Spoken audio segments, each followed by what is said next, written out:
What up, y'all? I had to switch my phone real quick, so the audio gonna be a little different. The video that I just recorded, my phone naturally splits it to two 30-minute videos. I got both of those uploaded on YouTube right now. So I'm trying to get this done before the night is over with. It's Sunday right now, so if I don't have all of these posted up by tonight, they'll be posted up tomorrow. But anyway, I left off talking about Lie Amistad. I was about to get into that whole little episode. Now that took place in 1839 at this point. Now again, going back into the context before I continue, I want to reference Abraham Lincoln. At this point, Abraham Lincoln is politically in office.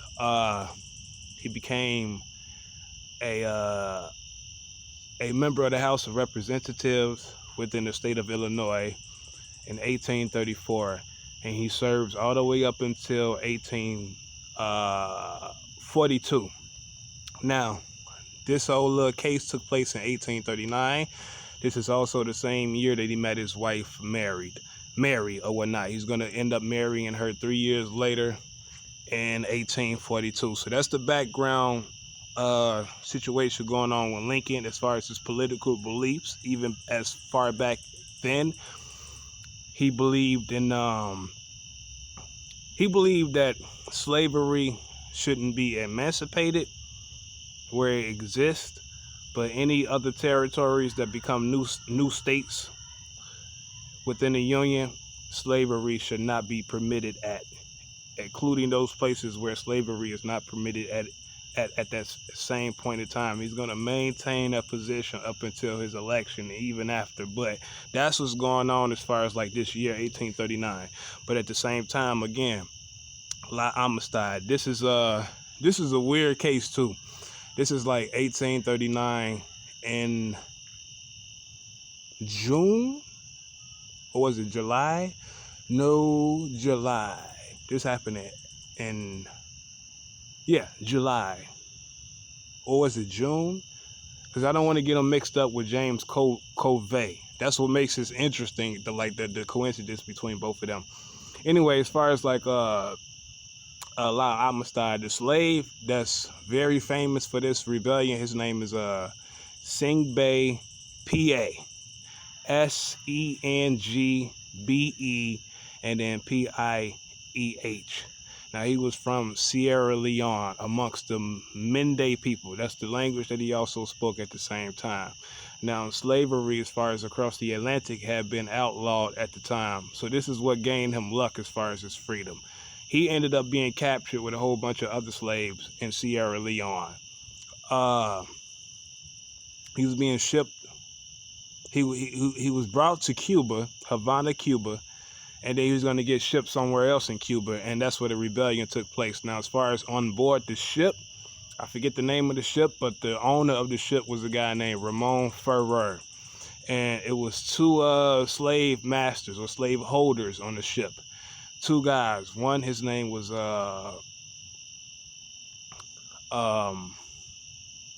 Jose Ruiz, and then the other guy's name was Pedro Montez. Actually, Don Jose Ruiz, and the other guy's name was Don Pedro Montez. They were on the ship as well. In the midst of this whole little ride to this other location, the cook on the ship made a joke in front of the slaves. He said something he joked about them, getting ready to get prepared to get chopped up for food or something like that. He made it seem like they was going to become edibles. Now, they didn't speak English, so I don't know how, they caught on to what the guy was saying, but that is what caused the panic.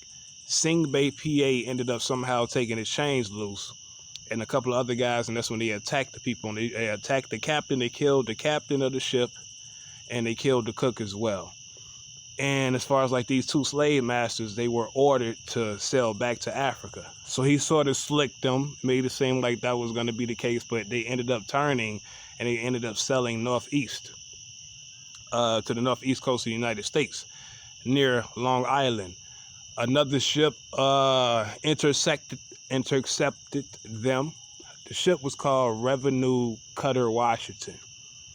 And, the slaves tried to escape or whatever, and they got caught. And the guy that caught the slaves, or the people that caught the slaves, or one of the guys, he claimed Sing Bay, PA, as property or whatnot. And then they were taken to a different jail in New Haven, Connecticut. That's where they was taken. So then later on, a case ensued because, like, when the slaves got caught, nobody knew exactly what happened because nobody spoke Mende. And there was a guy named Joseph Gibbs who ended up finding a translator. Now, this is why it's fucking coincidental. This other guy, James Covey, he became the translator because he was also from Sierra Leone.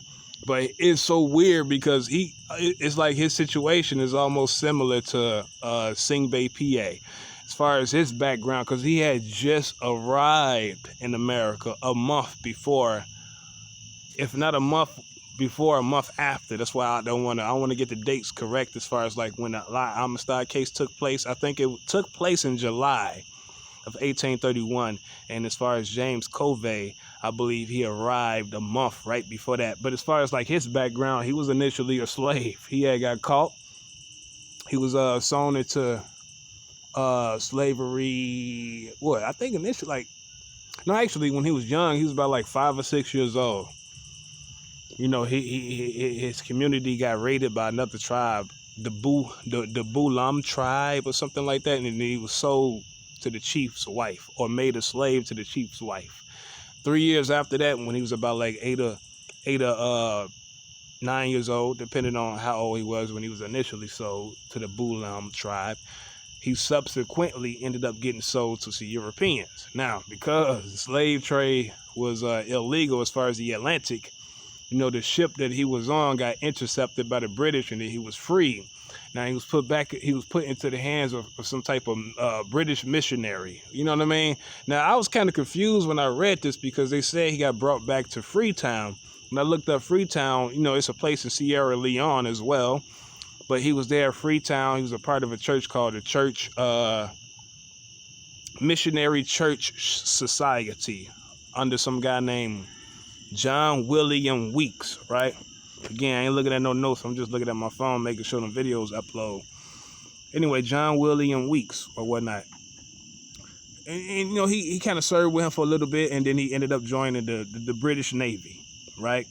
And the guy that he served under was a captain by the name of Charles Fitzgerald, right?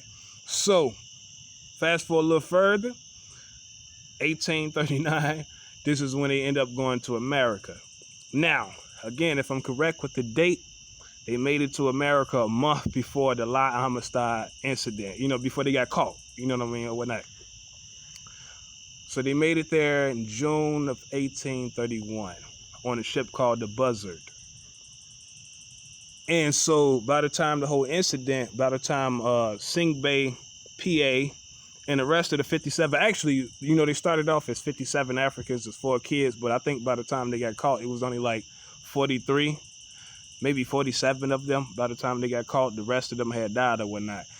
But James Covey ended up serving as the translator. And so they went to trial, and 2 lawsuits were at play as far as like, them being caught illegally, and as far as like a property lawsuit, like the people that actually caught them offshore or whatever through the ship, they wanted to claim them as property. Long story short, Sing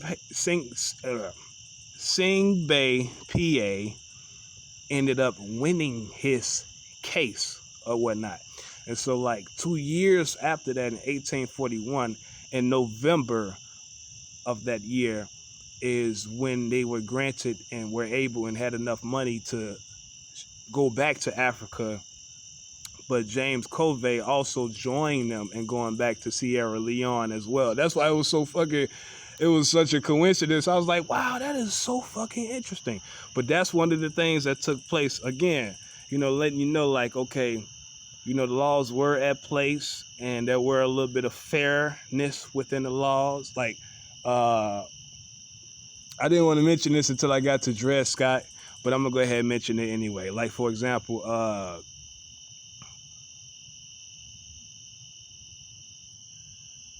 you know what? I'm going to wait to mention it.